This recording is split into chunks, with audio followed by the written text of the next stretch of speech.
Hello दोस्तों, नमस्कार। आप सभी का हमारे YouTube चैनल श्रीवास्तव गारू ऑफिशियल पर हार्दिक स्वागत है। दोस्तों, मैं आज आपको रेलवे वैकेंसी जो अभी लोको पायलट का आया है, मैं उसके बारे में डिटेल से बताऊंगा कि इस बार का हमारा सिलेक्शन प्रोसेस क्या रहेगा, इसमें किस किस एग्जाम का क्या क्या रूल रेगुलेशन रखा गया है। तो आइए हम शुरू करते हैं, अपने वीडियो के साथ चलते हैं और एक एक करके मैं आपको आज पूरा का पूरा कैसा क्या रहेगा उसके बारे में आपको बताऊंगा।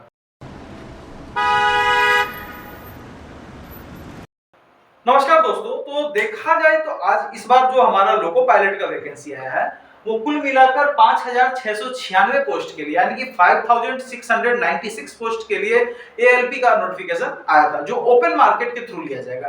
दोस्तों देखिए, लोको पायलट दो तरीके से बना जा सकता है। एक, या तो ओपन मार्केट वैकेंसी के माध्यम से आप आइए इस पोस्ट पर, या फिर दूसरा वो जो ग्रुप डी लेवल पर ज्वाइन है, ऑलरेडी रेल में है, वो डिपार्टमेंटल एग्जाम देकर भी एएलपी बन सकता है। लेकिन इस बार जो हमारा नोटिफिकेशन है वो ओपन मार्केट का है, डायरेक्ट रिक्रूटमेंट का है।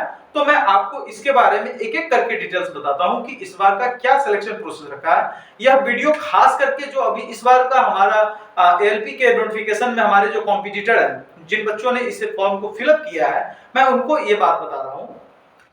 प्यारे भाइयों बहनों, आप इस चीज को ध्यान से देखो कि इस बार का जो नोटिफिकेशन है बहुत ही अलग किस्म का रखा गया है।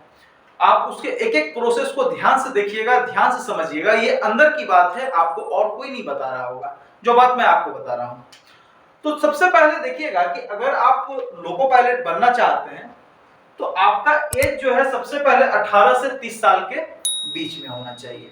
नंबर 2, इस 18 से 30 साल के एज वालों को ये गवर्नमेंट का जो एज रिलैक्सेशन का रूल है, यानी कि ओबीसी को 3 साल, एससी एसटी को 5 साल, एक्स सर्विसमैन जो है उनका अलग, पीडब्ल्यूडी जो है उनका अलग, इस तरह से एज रिलैक्सेशन दिया जाता है। लेकिन सामान्य तौर पर इसका जो एज क्राइटेरिया होता है वो 18 से 30 साल का होता है। नंबर 2, कि अगर आप लोको पायलट बनना चाह रहे हैं यानी कि एएलपी बनना चाह रहे हैं, लोको पायलट आप बाद में बनिएगा, पहले आप एएलपी बनिएगा यानी कि असिस्टेंट लोको पायलट। इसके लिए जो है आपके पास मिनिमम 10th की डिग्री होनी चाहिए और साथ में आपके पास 2 साल का आईटीआई का सर्टिफिकेट होना चाहिए या फिर डिप्लोमा या पॉलिटेक्निक का डिग्री होना चाहिए। अदरवाइज आपके पास बीटेक यानी कि कोई भी टेक्निकल डिग्री होनी चाहिए, तब आप जाकर के एएलपी के फॉर्म के लिए एलिजिबल होते हैं। अब आइए मैं आपको इसके आगे की बात बताता हूं कि इस बार का जो हमारा एग्जाम रखा गया है इसमें सिलेक्शन के लिए क्या क्या प्रोसेस रखा गया है, कौन कौन से एग्जाम रखे गए हैं, उस एग्जाम के अंदर में क्या बातें छिपी हुई है, मैं आपको एक एक करके बताता हूं। इस बार जो हमारे एएलपी नोटिफिकेशन के लिए जो एग्जाम का क्राइटेरिया तय किया गया है, इसको देखकर इतना ही लग रहा है कि भैया चलाना तो है हमें रेलगाड़ी, लेकिन तैयारी करवाई जा रही है हवाई जहाज की। लेकिन चलिए वो अलग की बात है, मैं आपको दिखाता हूं। इस बार कुल मिलाकर रिटर्न में एग्जाम की बात की जाए तो वो 3 एग्जाम होंगे जो रिटर्न के रूप में रहेंगे, और ये रिटर्न एग्जाम जो है हमारा कंप्यूटर पर होगा, यानी कि कंप्यूटर बेस्ड टेस्ट, यानी कि सीबीटी 1, सीबीटी 2, सीबैट, डीवी और मेडिकल एग्जामिनेशन। कुल मिलाकर 5 चरण से आपको गुजरना है, तब जाकर आप एएलपी बनने के मतलब रास्ते पर जाएंगे। सीबीटी का फुल फॉर्म जो है वो है कंप्यूटर बेस्ड टेस्ट, यानी कि कंप्यूटर आधारित परीक्षा। सीबीटी 2 में भी वही चीज है। सीबैट यानी कि computer based aptitude test. CBAT जो है एक्चुअली में पहले साइको होता था, उसी का नाम बदलकर यहाँ पर सीबैट रखा गया है। इसमें साइको है, मैं आपको पांचों में एक एक करके अभी बताता हूँ डिटेल्स में, हमारे साथ आप बने रहेंगे। डीवी है यानी कि डॉक्यूमेंट वेरिफिकेशन, और ये लास्ट में है मेडिकल एग्जामिनेशन। सीबीटी 1 एग्जाम होगा, इसमें क्या क्या रखा गया है आप इसको एक एक करके क्रमवार तरीके से हम आपको दिखाते हैं। देखिए सीबीटी में जो है कुल मिलाकर 75 क्वेश्चन होंगे, 75 क्वेश्चंस होंगे, जिसके लिए हमें 75 मार्क्स यानी कि प्रति क्वेश्चन 1 नंबर आपको मिलेगा। 75 क्वेश्चन 75 मार्क, और इसके लिए जो आपको समय दिया जाएगा वो समय दिया जाएगा सिर्फ 60 मिनट का, 60 मिनट्स का। उसके बाद आपको ये बात जरूर ध्यान में रखना चाहिए कि इस 75 क्वेश्चन के लिए जो 60 मिनट का समय मिला है, इसमें हमारा निगेटिव मार्किंग है, यानी कि 1/3। अगर आप 1/3 क्या है उस चीज को मैं बताता हूं कि अगर मान लीजिए कि आपने लगातार 3 गलतियां कर दी, मतलब आगे पीछे करके भी आपका 3 क्वेश्चन गलत हो गया है, तो आपका जो एक क्वेश्चन सही हुआ था उसका जो आपको 1 नंबर मिला था वो भी आपका नंबर कट जाएगा, यानी कि माइनस हो जाएगा। यानी कि 3 गलती होने पर 1 नंबर आपका चला गया, वो 3 तो गया ही, उसके बाद आपका जो सही वाला क्वेश्चन है वो भी एक क्वेश्चन कट जाता है। ये होता है निगेटिव मार्किंग, जो इसमें 1/3 अप्लाई किया गया है। उसके बाद इसमें जो है general, EWS, OBC, SC, ST, इन 4-5 कैटेगरियां जो है उन चारों पांचों कैटेगरी के लिए अलग अलग परसेंटेज रखा गया है। यानी कि आपका मिनिमम 40%, अगर आप यूआर और ईडब्ल्यूएस कैटेगरी के हैं तो आपको 40% मार्क प्राप्त करने हैं। 40% यानी कि 75 मार्क का 40%, जो कितना होता है 30 होता है। यानी कि अगर आप जनरल ईडब्ल्यूएस में हैं, अगर आप 30 नंबर ला रहे हैं तो आप पास हैं, यानी कि अगले चरण के लिए आप क्वालिफाई करते हैं सीबीटी 2 के लिए। ठीक वही चीज है ओबीसी का। ओबीसी को भी 30% लाना है, यानी कि इसको 22.5 नंबर लाना है। एससी का भी उतना ही है, उसे भी 22.5 नंबर लाना है, यानी कि 30%। और सबसे लास्ट में है एसटी, इन्हें 25% लाना है, अर्थात 18.75। आपको सिर्फ इतना ही नंबर लाना है तो आप सीबीटी 1 क्वालिफाई करते हैं। लेकिन आपको इसके पहले देखना होगा कि इस बार का सिलेबस क्या रखा गया है। मैं सिलेबस जो है सीबीटी 1 का आप मेरे वीडियो में देखेंगे, मैं इसे फोटो के रूप में लगा रहा हूं, लेकिन मैं आपको तत्काल यहां भी बताता हूं कि सिलेबस में आपको मैथ, रीजनिंग, जनरल साइंस और जनरल अवेयरनेस, इन 5 सेक्शन से आपको क्वेश्चन पूछा जाएगा और आपका सीबीटी 1 यहां पर कंप्लीट होता है।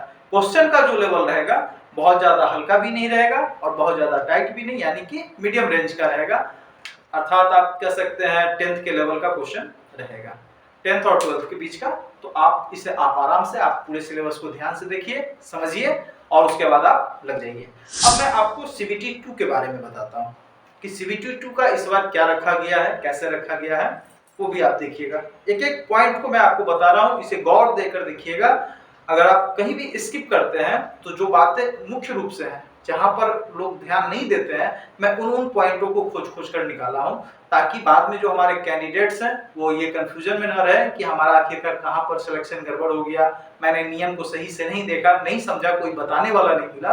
तो मैं उन चीजों को एक एक करके आपके सामने रख रहा हूं। दोस्तों, हमारा जो सीबीटी 2 एग्जाम होगा, आप इसको ध्यान से समझिएगा। सीबीटी 1 तो थोड़ा आसान था क्योंकि उसमें सभी कैंडिडेट्स बैठ सकते थे, लेकिन सीबीटी 2 से हमारी प्रक्रिया जो है वो थोड़ा सा कठिन हो जाती है।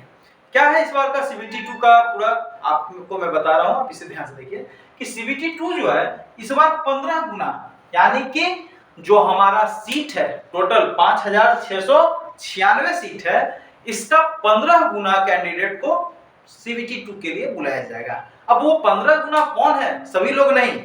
अब जैसे मैं आपको एक एग्जांपल देता हूं कि जैसे मान लीजिए कि इस 5696 सीट में 100 सीट जनरल के लिए, फॉर एग्जांपल मैं बता रहा हूं कि 100 सीट है सिर्फ हमारे जनरल कैटेगरी के लिए, तो उस 100 सीट का 15 गुना, यानी कि 100 गुने 15 कितना हुआ 1500, यानी कि 1500 कैंडिडेट जो है वो किसके लिए बुलाए जाएंगे, सीबीटी 2 एग्जाम के लिए, जो एएलपी बनेंगे आगे चल के। यानी कि उनको अभी सीबीटी 2 में सिर्फ बैठने का मौका मिल रहा है, वहां से वो पास करेंगे, फिर आगे की तरफ बढ़ते जाएंगे हर फेज को क्रॉस करके। तो उनको अगर मान लीजिए कि 50 सीट है हमारा ओबीसी के लिए, तो 50 गुने 15 यानी कि 750, 750, यानी कि 750 कैंडिडेट्स को सीबीटी 2 एग्जाम के लिए बुलाया जाएगा। तो इसको सीधा सीधा आप समझिए कि 15 टाइम्स फ्रॉम ईच कैटेगरी, यानी कि प्रत्येक वर्ग से 15 गुना लोगों को बुलाया जाएगा, किसके लिए, सीबीटी 2 एग्जाम के लिए। अब याद रखिएगा कि 15 गुना को कैसे निर्धारित किया जाएगा। तो हमारा जो सीबीटी 1 होगा, उस सीबीटी 1 में जो टॉप रैंकिंग यानी कि ऊपर से आएंगे लड़के, उसमें से वो 15 गुना जो लड़के रहेंगे उनको चुना जाएगा और उनको सीबीटी 2 के लिए कॉल लेटर दिया जाएगा कि आप सीबीटी 2 के लिए चयनित हैं, शॉर्टलिस्टेड हैं, आप सीबीटी 2 एग्जाम में आइए और एग्जाम दीजिए। तो ये तो हो गया हमारा पॉइंट नंबर 1। अब इसमें भी जो है हमारा जो सीबीटी 2 एग्जाम होगा, उस सीबीटी 2 एग्जाम में भी 1/3 यानी कि 1/3 नकारात्मक अंक यानी कि निगेटिव मार्किंग की व्यवस्था की गई है। नंबर 2 पॉइंट भी खत्म। नंबर 3 जो है, अब मोस्ट इंपॉर्टेंट चीज यहां से शुरू होता है कि हमारा सीबीटी 2 जो है वो किस प्रकार का होगा। मैं आपको बताता हूं। देखिए दोस्तों कि CBT 2 जो है वो 2 एग्जाम होगा, यानी कि पार्ट ए पार्ट बी, 2 खंड में, पार्ट ए पार्ट बी। और ये जो कुल समय अवधि होगी दोनों एग्जामों को मिलाकर वो होगी 2.5 घंटे की, यानी कि 150 मिनट हुआ, 150 मिनट्स। ठीक है, अब इसमें क्या है, इसको जरा सा बारीकी से आप समझिएगा कि हमारा जो पार्ट ए होगा, यानी कि पार्ट ए जो एग्जाम होगा उसके लिए हमें 90 मिनट का समय दिया जाएगा, जिसमें कुल मिलाकर 100 क्वेश्चन होंगे, यानी कि 100 क्वेश्चन, और ईच क्वेश्चन 1 नंबर, यानी कि एक एक नंबर का सब क्वेश्चन होता जाएगा। और पार्ट बी जो होगा उसमें 75 क्वेश्चन रहेंगे, जिसके लिए हमें सिर्फ 60 मिनट का समय दिया जाएगा। लेकिन मजे वाली बात यहां पर है कि अगर आप पार्ट ए में पास करेंगे तभी आपको पार्ट बी का एग्जाम देने के लिए दिया जाएगा। ये यहाँ पर बहुत बड़ा लोचा है कि आप पार्ट ए में अगर 35% नंबर नहीं लाए, यानी कि 100 क्वेश्चन है उसमें से अगर आपको 35 नंबर नहीं आया माइनस मार्किंग वगैरह करके, तो आपको उसी समय जो होगा उस पार्ट बी के एग्जाम में बैठने के लिए नहीं मिलेगा, और उसका रिजल्ट जो है तुरंत फौरन बता दिया जाता है। वो कंप्यूटर पर आप लोग दिए होंगे एग्जाम, तो कैसे उसमें होता है कि स्कोरिंग मार्क तुरंत बताता है, वही स्कोरिंग मार्क यहाँ पार्ट ए में लागू हो जाएगा। आप क्या बनाए हैं, आपका कितना सही है कितना गलत है, वो ऑन द स्पॉट आपको पता चल जाएगा। और जब आपका 35 नंबर आएगा तब आपका पार्ट बी वाला जो लॉक होगा वो ऑटोमेटिक खुल जाएगा। जैसे कौन बनेगा करोड़पति जब खेलते हैं तो उसमें है ना कि एक निर्धारित आप प्रश्नों का जवाब जब आप देते हैं तब चोटी का प्रश्न जो है, कोटि का प्रश्न है, वो खुल जाता है। ठीक वही चीज यहाँ पर है कि जब आपको पार्ट ए में 35% मार्क्स आ जाएगा माइनस मार्किंग वगैरह करके, तो ऑटोमेटिक आपका पार्ट बी का स्टार्ट हो जाएगा एग्जाम। पार्ट बी के लिए 60 मिनट 75 क्वेश्चन। अब यहाँ पर इस चीज को देखिएगा कि पार्ट बी और पार्ट ए का सिलेबस क्या होगा। तो पार्ट ए का भी सिलेबस वो CBT 1 की तरह ही मैथ, जनरल इंटेलिजेंस यानी कि reasoning, basic science and engineering. Engineering से थोड़ा मोड़ा ही क्वेश्चन रहता है, लेकिन हाँ CBT 2 का जो क्वेश्चन होता है उसका लेवल CBT 1 की अपेक्षा थोड़ा हार्ड होता है। इस बात को आप माइंड में करके चलिएगा। और जब आप पार्ट ए क्रॉस कर लिए तो पार्ट बी में क्या है कि ट्रेड टेस्ट, इसमें जितना भी ट्रेड है यानी कि इलेक्ट्रिकल, फिटर, मैकेनिकल, दुनिया जहान जो भी है उनसे रिलेटेड क्वेश्चन आपका पार्ट बी में रहता है। लेकिन इसमें भी आपको 35% मार्क लाना जरूरी है। इस तरह से करके आप CBT 2 क्वालिफाई करेंगे, फिर आप चयनित होंगे CBAT के लिए, यानी कि कंप्यूटर बेस्ड एप्टीट्यूड टेस्ट।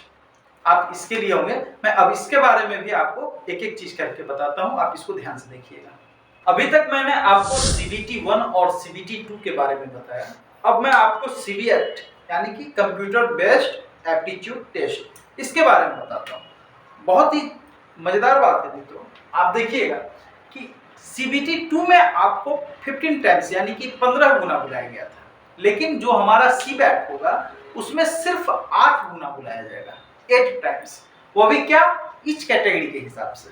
लोग आपको बोल देते होंगे कि 15 गुना को बुलाया है, 10 गुना को बुलाया है, लेकिन कहां से बुलाया है? क्या 15 गुना सबको बुलाया है? नहीं, सबको मिलाकर नहीं।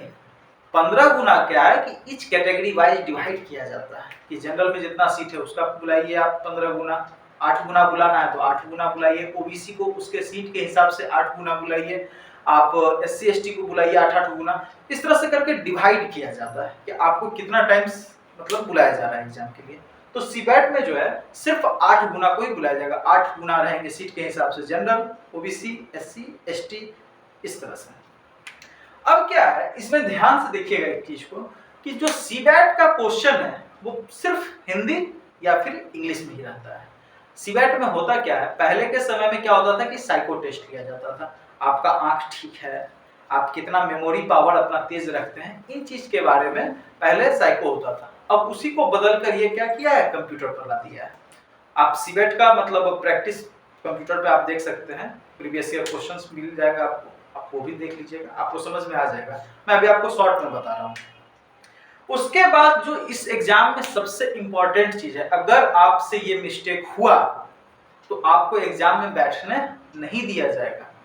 जो नोटिफिकेशन निकला है उसमें आप देखिएगा एक फॉर्म होगा एनेक्जर 6 करके, उसमें ऑलरेडी प्रोफार्मा बनाया हुआ है। उस प्रोफार्मा में कहा गया है कि आप किसी आई स्पेशलिस्ट यानी कि आंख के डॉक्टर से मिलकर उस सर्टिफिकेट को बनवाना है, यानी कि उस पर उसका सिग्नेचर करवाना है कि आपका आंख 6/6 है, यानी कि फिट है, आपके आंख में किसी प्रकार का लेजर सर्जरी वगैरह ना किया गया हो, आप मतलब फिट एंड फाइन है लोको पायलट ड्राइवर बनने के लिए।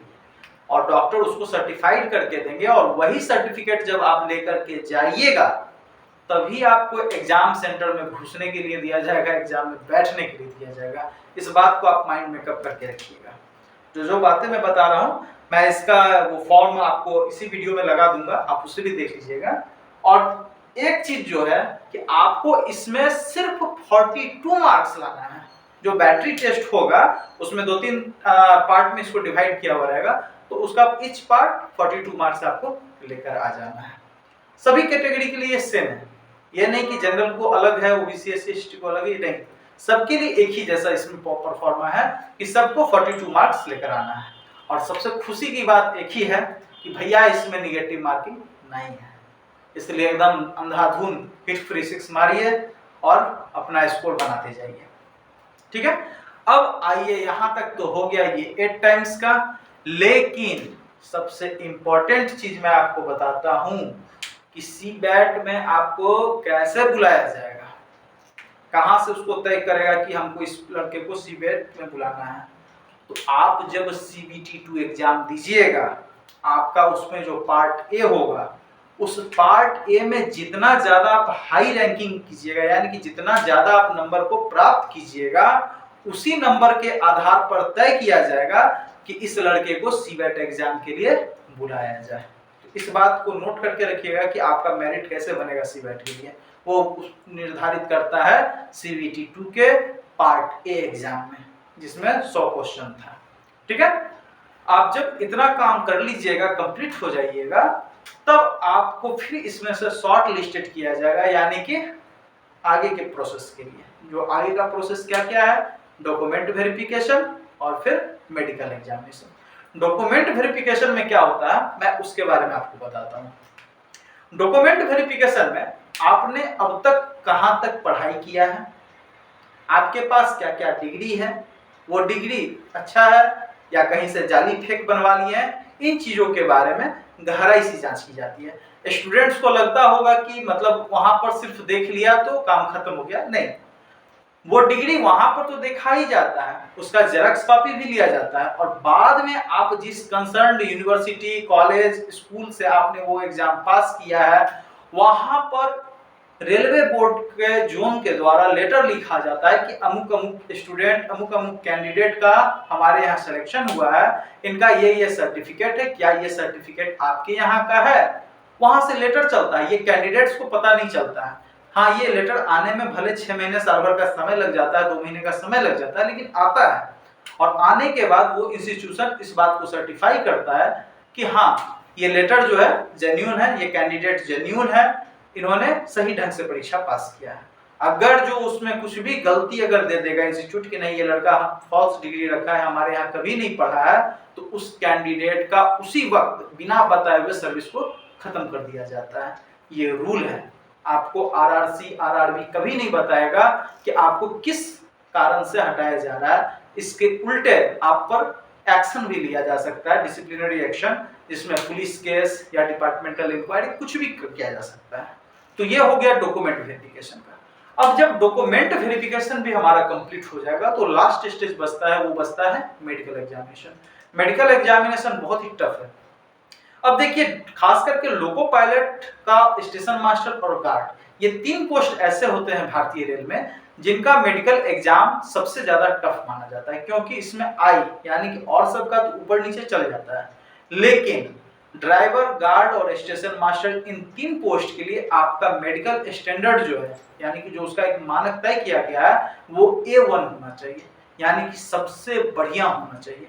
अगर A2 भी है तो आपको मुश्किल करेगा, जल्दी नहीं लेगा।